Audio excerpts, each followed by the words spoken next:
So we're ready. All right. Hello, hello, hello. It's your girl, Lisa Denae, and we are live here in Vanguard Media Studios. I am so excited today. A, because it's Saturday, and B, because you are on Stunner Radio right here at Vanguard Studios. So I have a wonderful guest with me today by the name of Tiffany Hicks. Now, if you've been watching my show, some of you know that Tiffany has been a co-host on the show. So it's just like old times. Yes, it feels that way. Absolutely. And so being in a new studio is always kind of nerve-wracking. You just really don't know your bearings yet. So I'm very happy to have somebody who can make me feel comfortable. She knows me. She knows the format of the show. She knows the kick me under the table if I say something I'm not supposed to say. Or she even hear me going in that direction.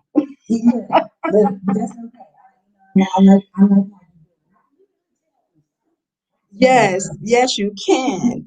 So I am so happy once again to be here today. I just want to let you guys know that today's show is sponsored and powered by the groundbreaking book presented by P. Coffee Brown, Why He Married Her and Played Me. Nine secrets to what he's thinking, co-authored by Star Radio's own Darren Baker. Now, the pre-sale price of this book is $15. Pre-sales are available now through October 1st, or get your autographed copy directly from Darren, and he will let you know on tomorrow's show, which service with Lisa and Sharice. But make sure you pre-order today, because I know you want to know why he married her and played you. Yes, why he married her and played you. Nine secrets to what he's thinking. It sounds like a really interesting book, and I can't wait to get my copy. I have one complaint. Probably more than nine secrets to what he's thinking. I mean, nine sounds kind of low.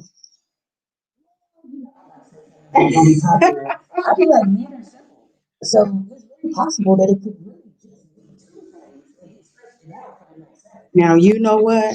You might be right. Nine is probably more of a female number. Yeah,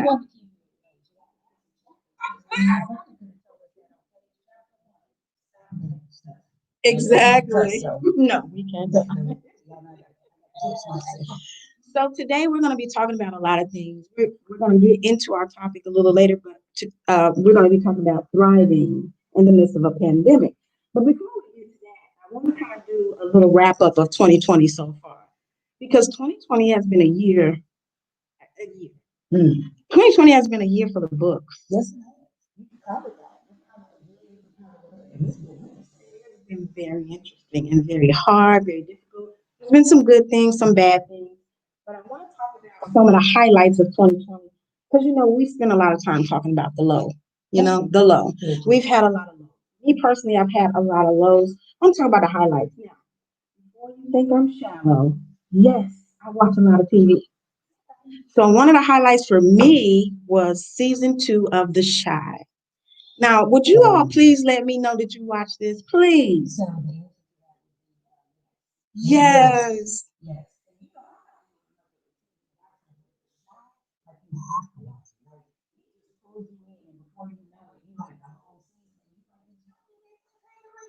Yes. And not only that, being from the Shy, I like seeing my city. I love seeing it. It just makes you feel so good because you miss it. And I love seeing the city. They do a really good job not only showing the city, but the people seem authentic. Like they say stuff that we say. You know what I'm saying? Like other shows in the Shy, they say stuff and you say, no, we don't talk like that. Yeah, we don't say that.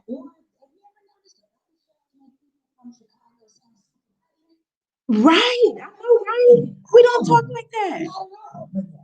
And then they show only the bad part of Chicago and other shows. So I was really happy to see the love and all the things that we saw. Now, if you watch the show and you've been riding from the beginning, you know that there was a little controversy with our main man, Jason Mitchell, who played Brandon. Right. So all of us were like, what's gonna happen? How are they gonna handle this? Well, it's only one way. But but you know what? I really think they did a good job. They handled it. You got to die. They handle in a very creative way. Yes. Like you come, they start with a funeral. We knew he was going to be dead, but I think they did a good job of like taking our focus right off of Brandon. Yes. With this beautiful wedding. And who knew that? Okay, I've been riding from the beginning, but I kind of forgot that Kevin, is that his name? Kevin, the little boy. Yeah. I forgot his mother was gay. Oh, yeah.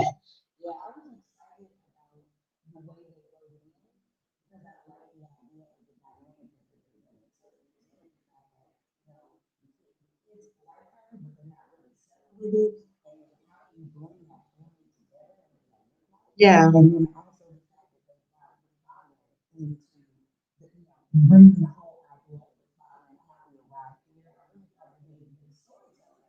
It's excellent, isn't it? It really is because when you start watching it, you have such feelings about Ronnie. And you feel like Ronnie's horrible, like he's trash. By the end, you love Ronnie. Yeah. And you're like, oh, Ronnie. Right. You also understand that there are consequences for certain actions.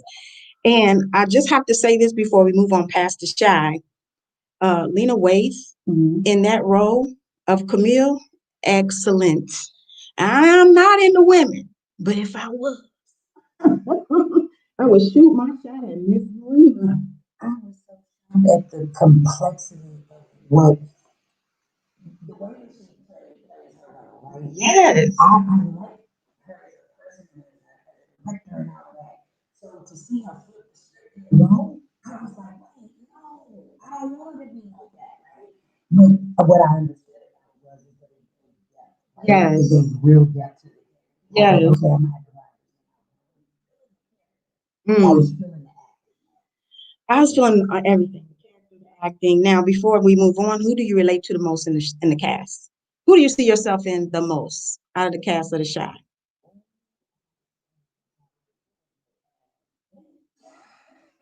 Emmett. Oh wow. I relate to Emmett. Okay, now you're telling your business. I relate to Emmett more than I do anything. I like Anthony, right? I don't know why, but I really do. I relate to that.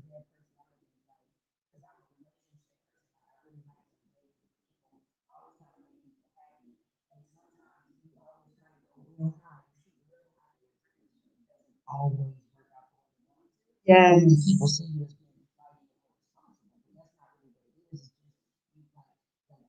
being oh yeah, the good. You know what? I forgot about that part of Emmett. He really is like a dreamer. Yeah. You know.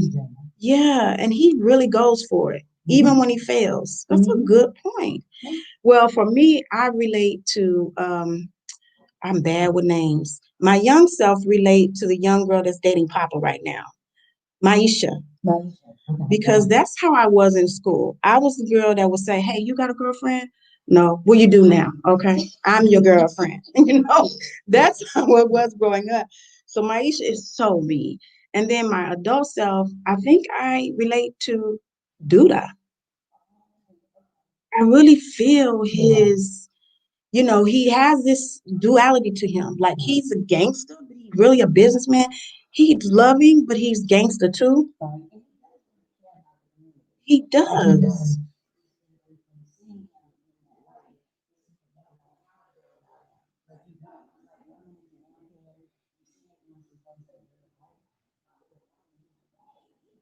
Right. Well, some things have to be done. So that's why I relate to him. So we cannot continue without mentioning Chadwick Boseman. I don't know about you, but I watched Black Panther more than any other movie I watched ever in the history of my life. I went to the theater 5 times. Now, I'm a little cheap. I don't really believe in giving away my money like that. Mm-hmm. But the movie was so great. It meant so much to me that I saw it that many times. So, his passing kind of shook me up.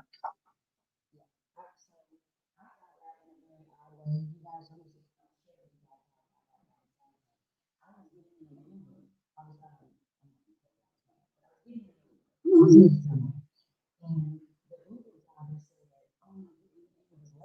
Yeah, it was about 12 o'clock in the morning. Uber driver said, "Oh my goodness, that's horrible. Have you heard what happened to Charlie?" What? So you know, I had to look it up. I really it's not on CNN or something like that. Right. So or TMZ. Right. You gotta have a reputable source to find out. And so I'm sitting there and I literally cried because I was like, I created to him as the artist that made me proud to be proud. Yeah. Right? He was the kind of guy with the stories that he chose. He didn't want to be pigeonholed. He was a king. Wakanda forever. Yeah. And like you, I spent my money to go see it. Like I'm like, whatever he's in, I need to pay for it. I'm not gonna bootleg it. I'm not gonna watch it on YouTube. Right. I'm going to pay for it because I want to make sure I support him. Yes. Yes. You know, what you said is so true. And I think when people people from the outside looking in that aren't Black, when they look at how we grieve, they probably say, wow, they act like they knew this guy. And it was just because it's what you said. He made you proud to be Black. And I think that's how I felt about Kobe also. And that's why his death rocked me to the core. And people were like, oh, come on. Like, really, you're being dramatic.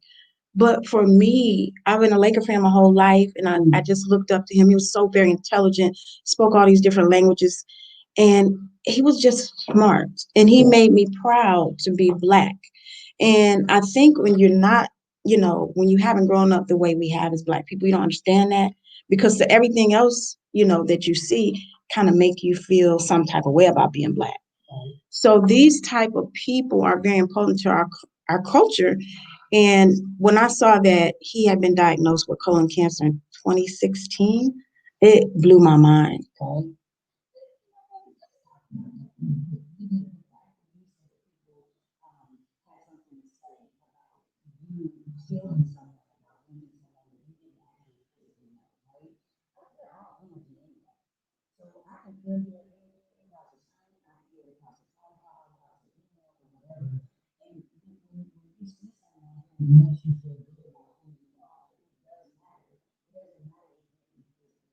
Right. Yeah.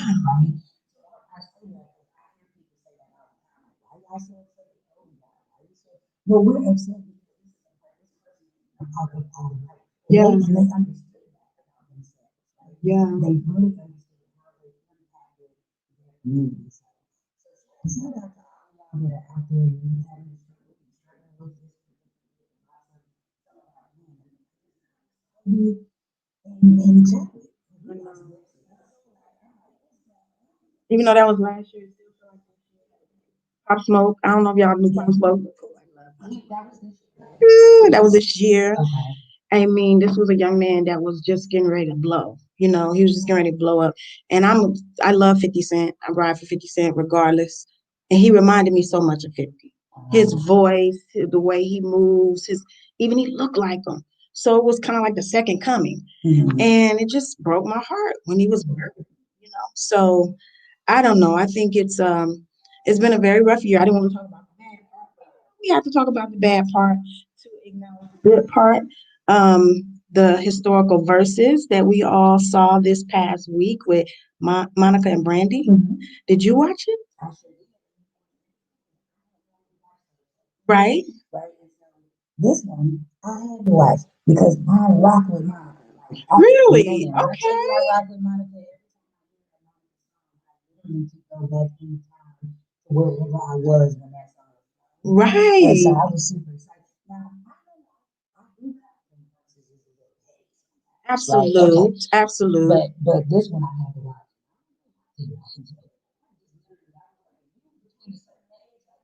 That was our jam right there. Yeah, yeah. That's what my son was like. What was the big deal? I saw the numbers and I can't believe they got those kind of numbers. I said, because the age group. Yeah. You got to understand the age group. Yeah. We all tuned in. We got out of our rocking chairs for that one. Yes. Because the service kept freezing a little bit.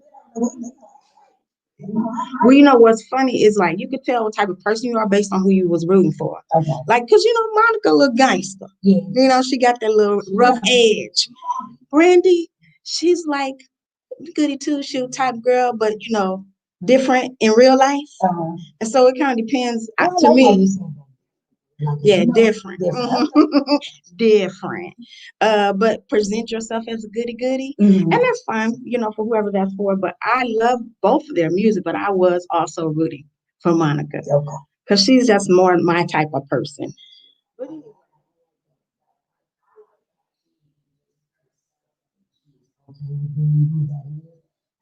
don't know. I think it's very difficult to be the kind of person who has to hide who you are to be in front of people. I'm all about self-integration. I'm going to be who Yeah. I am everywhere. If I don't be Now listen, that's a whole show. Because some people really do live for others, yeah, and that is a miserable way to live. You ever been around somebody they one way with you, then they're another way with this friend, and another way with that friend? See, that's too many people for me to keep track of. That's Gemini. Yeah, shout out to the Gemini. But for me, I gotta be one way, so I agree with you on that. But at this moment, we gotta take a little pause for the cause, and y'all know this sponsor thing. It's kind of hard for me, but we're gonna get it going. So, with that being said, have you ever been in an accident, experienced property damage, lost wages, or pain and suffering? Well, you don't have to face these issues alone. You need a dedicated team to help you get the help you need. Call the Car Crash Lady Lawyers today for unstoppable results. The dedicated Car Crash Lady Lawyers of Lanice Fuller and Barbara Hudson have more than 50 years of combined legal experience and have successfully fought for the rights of individuals who are injured in a wide variety of cases. Call 844 Lady Law for a free case evaluation or visit carcrashladylawyers.com for more information. And please tell them Donna Radio sent you. So at this point, I want to talk to you about you, who you are, and what you do. So, you guys, I am Tiffany Experience LLC. Recently changed my name. Like we're doing business now as VRE Training Solutions, and I'm super excited about that. Yeah. Most people be like, "Why are you excited about a name change?" But I'm excited because now I finally know exactly what I want to do and how I want to do it. So I'm really moving in my spirit, in my lane, and that is training. So I absolutely love doing training and training people to be better. I'm really about personal development. That's Mm-hmm. really the focus of my life. That's why I'm here because a lot of people don't know that I recently changed my name.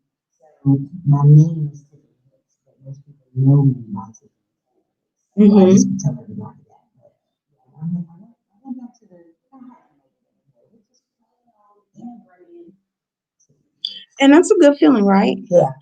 I went back to my name last year or the year before. I went back to my maiden name. Not to say what that is, but I went back to my maiden name. I've been married a few, 2, 3 times. And so I've experienced a couple of name changes.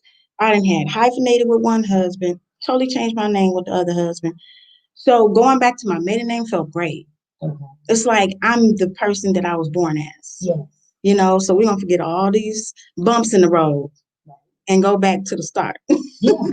And sometimes that's what you have to do. Like you really have to go back to the beginning to really get an understanding of where you're going. So I love saying and I'm always thinking about the fact that I love the fact that you have to know where you came from in order to know where it is that you're going. Yes. And so I have, and my story is so good to be in a place right now that I'm me, like with the me that I am, Mm-hmm. not trying to impress other people, not feel like I need to be running around doing things that other people want me to do. Oh, no's great. No is a beautiful word. It's a whole sentence. No's great when I'm saying it. I don't appreciate hearing it that much. Not gonna lie. Hearing it would give me hives. Yeah. But saying it, I love it. Well, I'm on the other side of it now. So before you and I talked about this, like, me, I struggled with rejection. So my issue was I couldn't say no, and I didn't like to hear no. Right? So now I'm on the other side of it. I really feel like when people say no, it's not necessarily no because it's you. They're not saying no because they're rejecting you.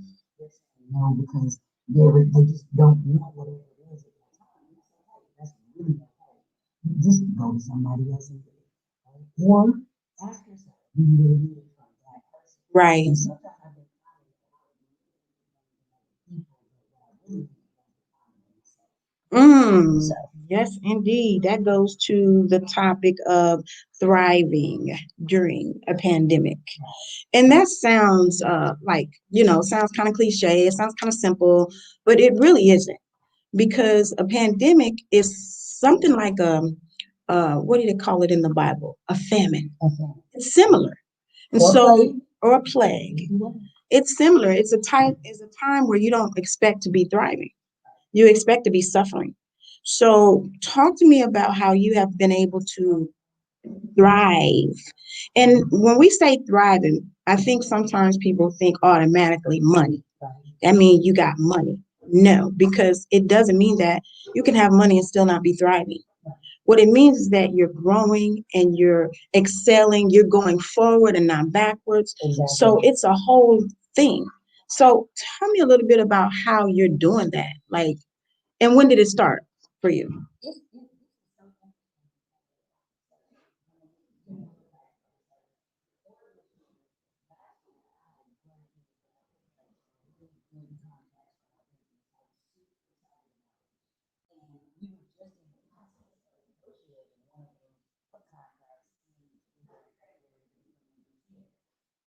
All of a sudden, the conversation and the company that I was working with, they're like, hey, you know what? We really believe in you. The problem is that we have to sign right now, and blah, blah, blah.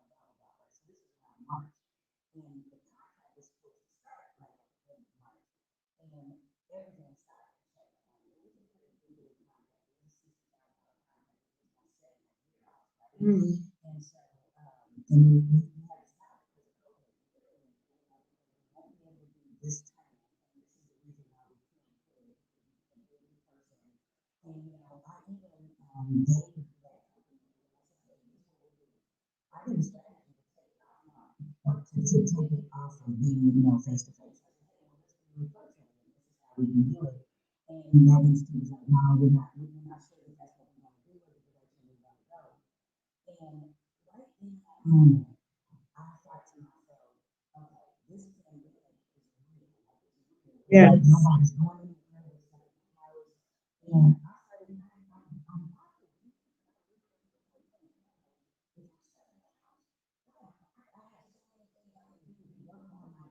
Mm-hmm. right? Because I said, I was now doing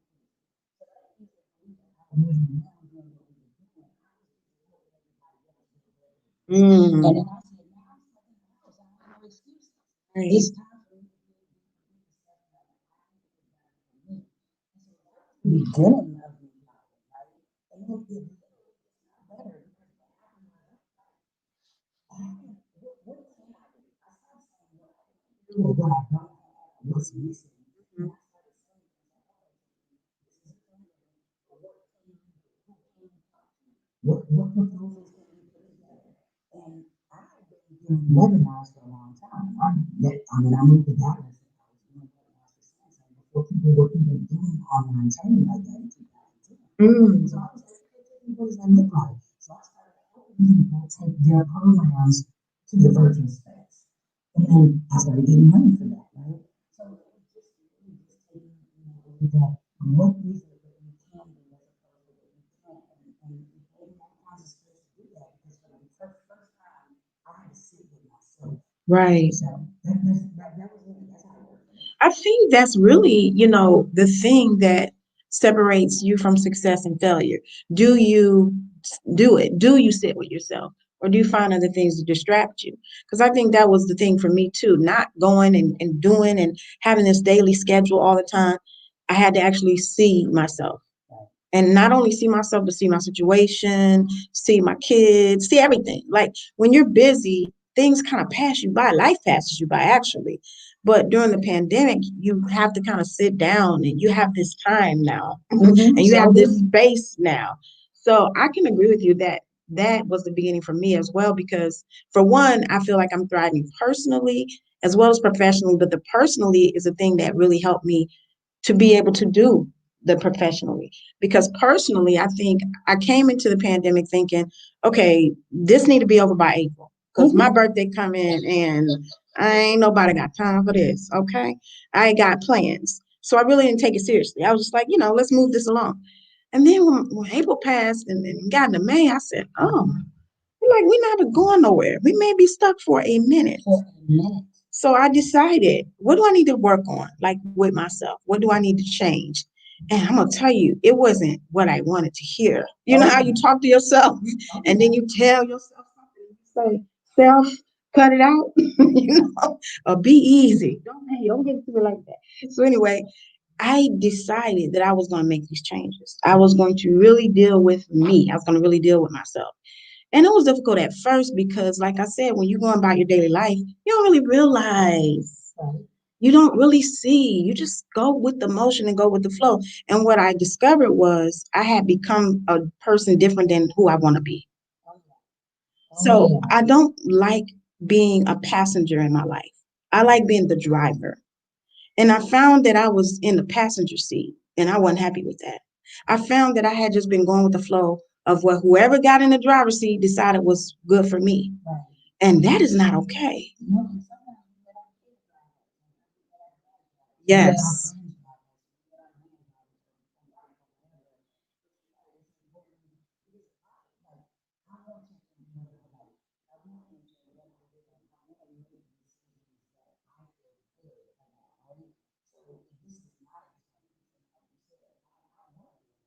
Yes. All right now. I like that idea. If Tyler Perry can do it, we all. Yes. Use a G4 like an auto. Anyway, yes. So yeah, that was something that I discovered. I was like, I want to get back in the driver's seat. I don't like this idea of, and sometimes it's because I'm a female and because we've been raised to kind of follow. And that's cool in certain circumstances. But when it comes to your life, you got to have your own plan, your own desires, your own thing, what you want to do and who you want to be. And I've always had that. But for some reason, I got into that mode of everybody pushing me in this direction or that direction. So I'm going to go in that direction. But the pandemic helped me to understand I don't have to. I can literally get back in the driver's seat and do my thing and go where I want to go with my life. So I'm grateful for that for the with the pandemic because for me it was husbands. And yeah, it's an S on the end of that. So to let you know right there, we made a got off track somewhere in this life. But in another sense, it was children because I was raised to feel like you basically lay down your life for your kids. You sacrifice everything. It doesn't matter if it comes down to somebody missing a meal, it's gonna be you for sure because that's how you raise. Like, but then I discovered that that's not healthy for my kids all the time. They need me to be happy. They need me to be the best me. And sometimes they need to make sacrifices also. It's a family unit. And so they have to sometimes sacrifice their time on the video game to help me clean. And I wouldn't do that before. I would just be like, well, they're children. I'm going to let them enjoy their childhood. So I'm grateful for the fact that I spent more time with my kids during this pandemic. I'm not happy being their teacher right now. I feel like Spring Branch ISD need to cut me a check because I'm doing way more instruction. So,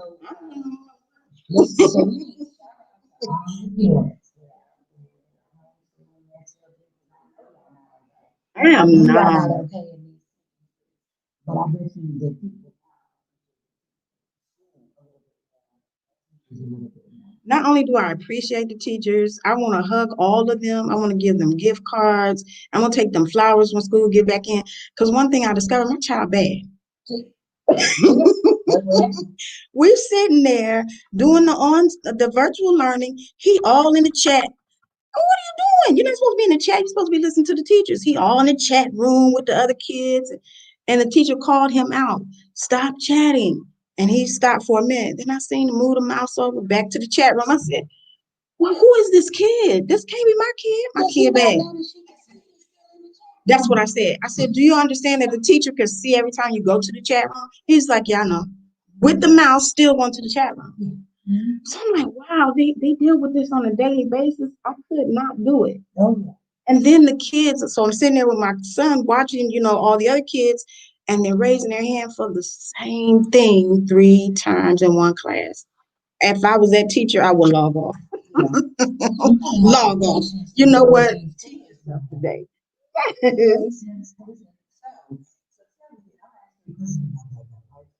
When you decided you identified that your child was bad, did you feel bad about the fact that he behaved like that, did you really what happened? Well, I What didn't was that feel moment? bad because I know his mama. Okay. So it wasn't a total surprise. I got But I feel like, man, my head been in the clouds. I haven't been paying attention. Like you. this kid is mischievous. Gotcha. He's mischievous. He has a very short attention span. He has no use for most of the stuff they teaching. He's just like, how's this gonna help me? And I'm like, it doesn't matter. Just do it.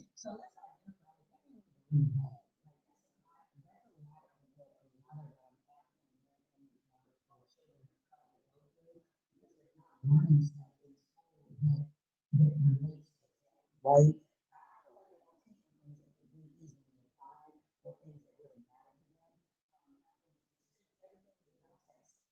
Everything Hmm. is about but in real life, we're taking It's true. we are waking up so That's a good point. he's not necessarily bored. He is very bored. He's And bored. I experienced that when I was in school. And I was actually fortunate enough to skip a grade because I was ahead of everybody else, but I was so bored. Yeah. Like I was bored with everything. So I agree that most of it is bored, but he's very mischievous also. Like he does things that he don't need to be doing. You know, drawing pictures of the teacher. Boy, you know, and the pictures are not flattering, okay? Like, what are you doing? You're supposed to be paying attention to what the teacher is saying. So one thing I will say is I am not understanding this new math. Why do y'all got them going through all these different steps to answer one problem? Drawing boxes and what is this? I understand. I showed It's the new math. You know, that's stupid. I showed my son how I learned it. He was like, Mom, let me do it that way. That's quicker. I said, but they want you to draw a box and do all that. I have no idea. It's got to be related to money with the people who manufacture these textbooks. It's got to be it. Because I can't understand why you would have somebody go through all these steps to get to the end, especially when now they can really just pull out a calculator.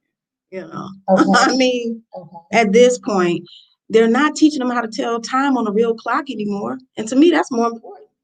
Because if you're stuck somewhere and you don't have your phone or what, you need to be able to look at a clock and know what time it is. Yes. And most of these kids don't know how to do that.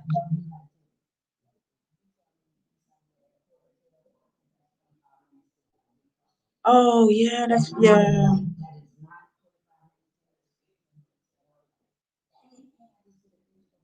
Yes, That's why I have it yes. shows you the time. That's what my son said. We have a phone. We don't need to know how to tell time on a real clock. We have digital clocks. I said, but if you ever stuck somewhere Yes. and they got a regular clock and you don't have your phone, you stuck. You're gonna have to go outside and look at the sun. Is it high noon? Yes. And then you might be really stuck. But back to this thriving during the pandemic. Did you ever feel at any point some of the anxiety that a lot of people felt for being cooped in the house or not able to go to events? Yes.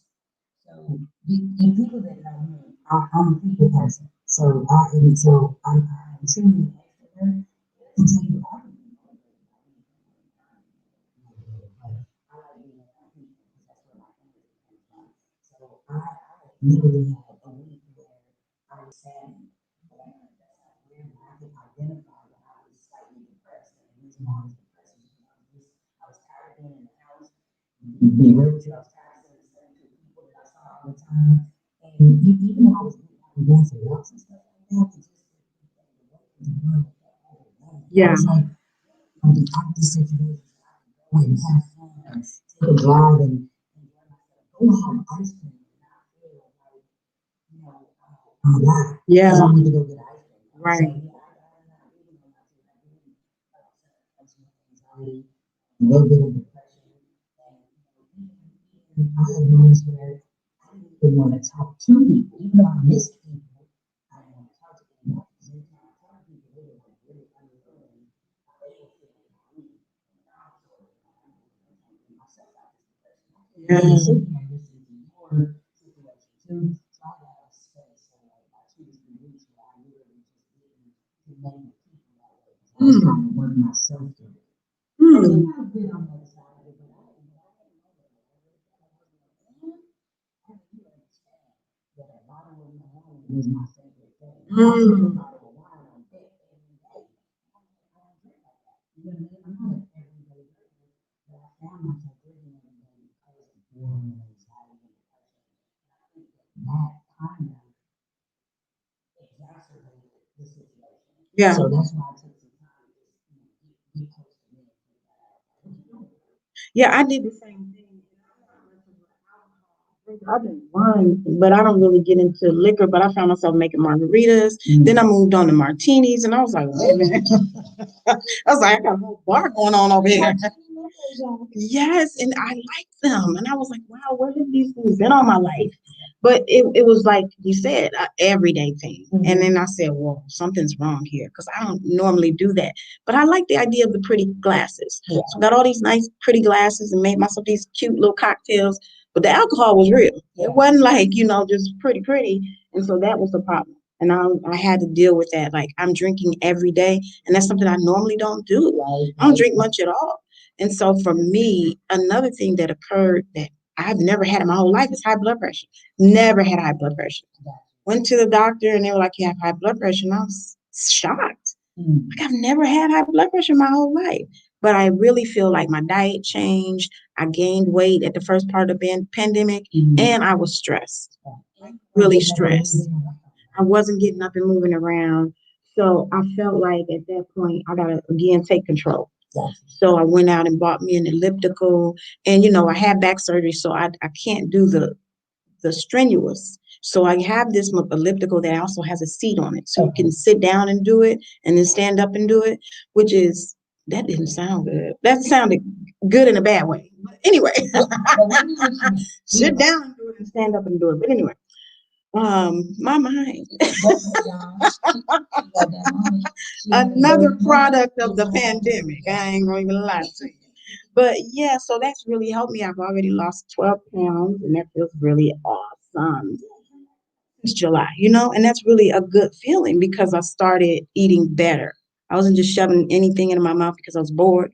Or, the first few months of the pandemic, I was ordering Cheesecake Factory, Maggiano's, because I'm so close to Memorial City Mall.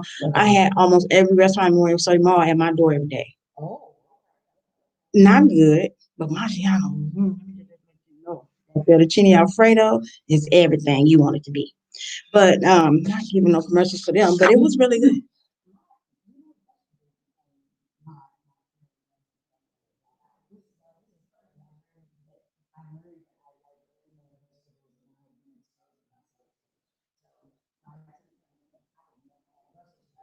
Really?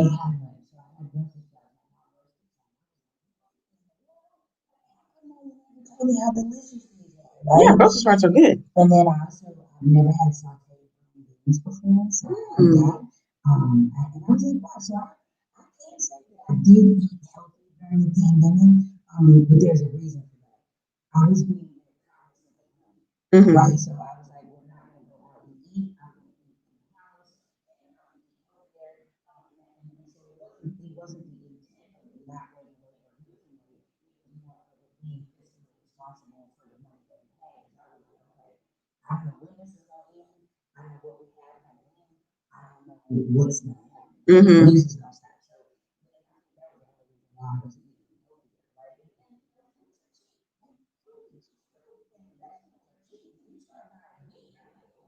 I don't know.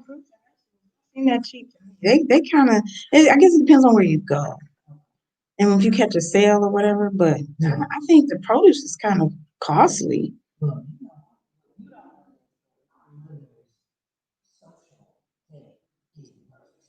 Oh, okay. yeah, so that's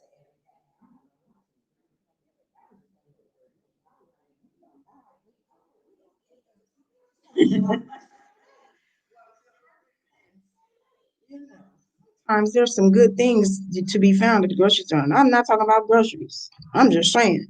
I found my second husband at the grocery store. Mm, as a day I will never forget. But yeah, anyway, it's a good place to be sometimes. she liked to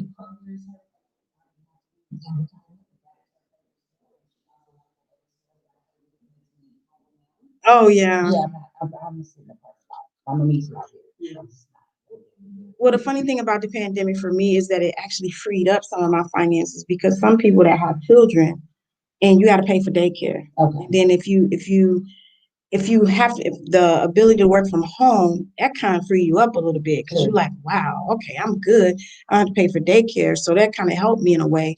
But it did also drive me to that martini Okay. because Gotcha. being around my kids all day, I was like, I love y'all, but you know, now I'm getting to know y'all. Ooh. I wonder if the pandemic strengthened relationships.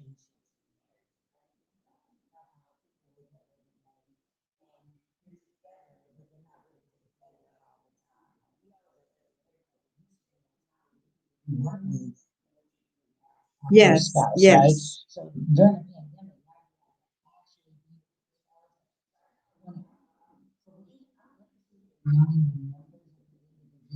yes, marriages, divorces, because yes. I know that if you don't like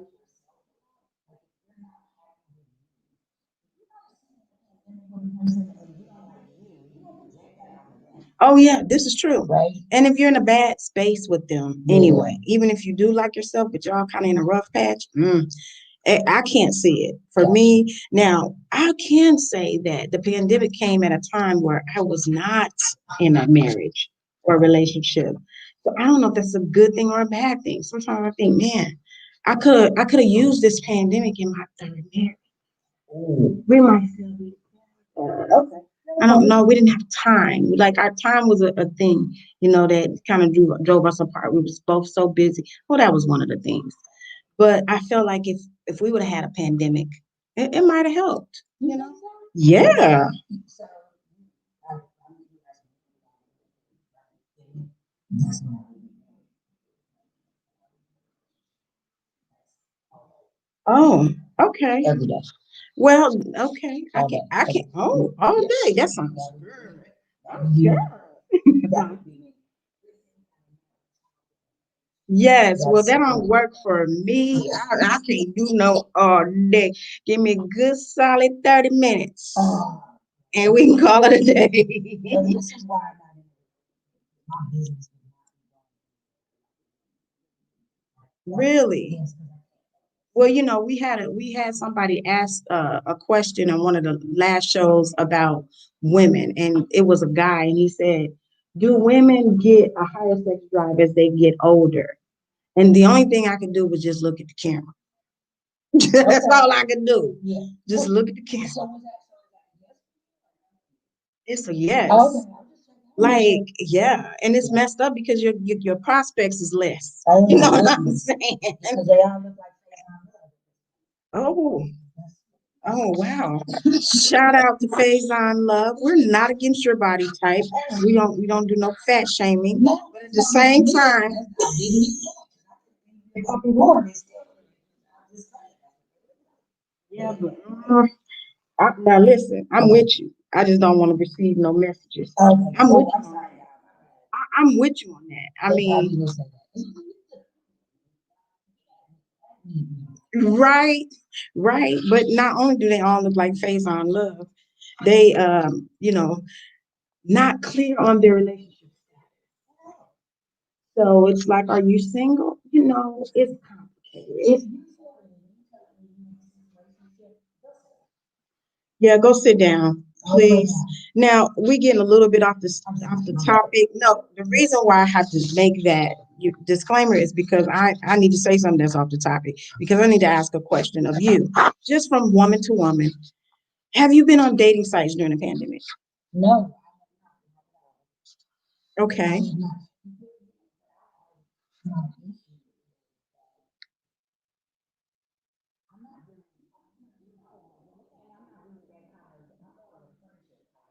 Mm-hmm.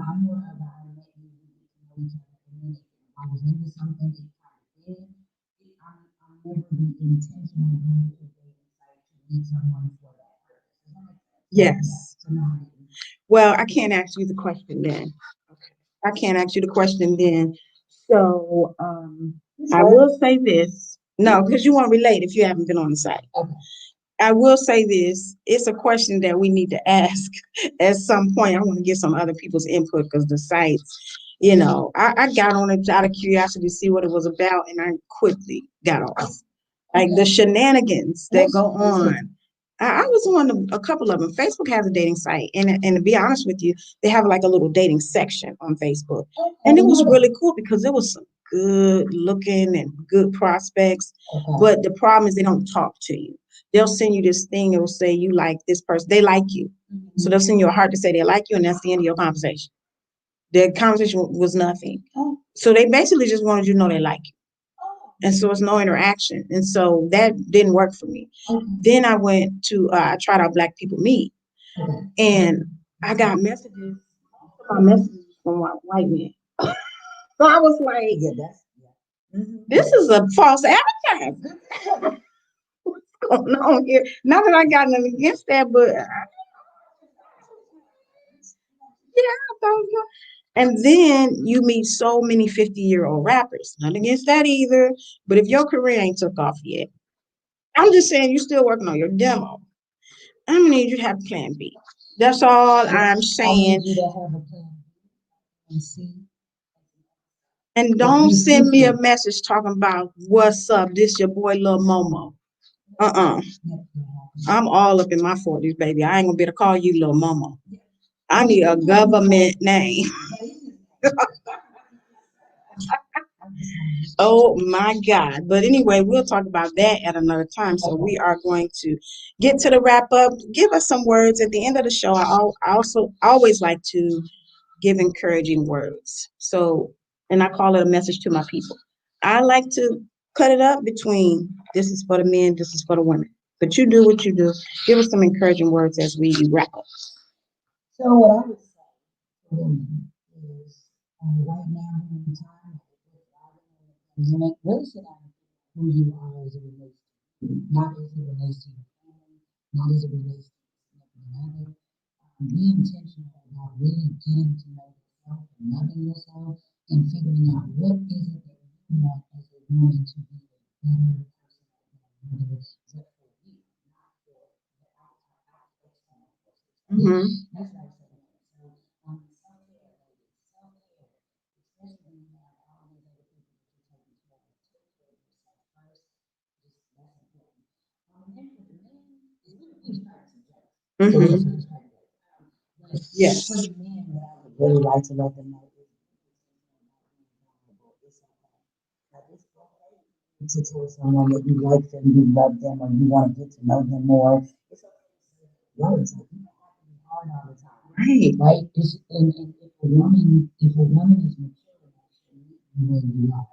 So and I always say that because I watch so many men who say they click for life. But they really probably wanted to say something to me. But then if they say something, these young girls are like, you first, whatever it is they say Yeah. but man, just know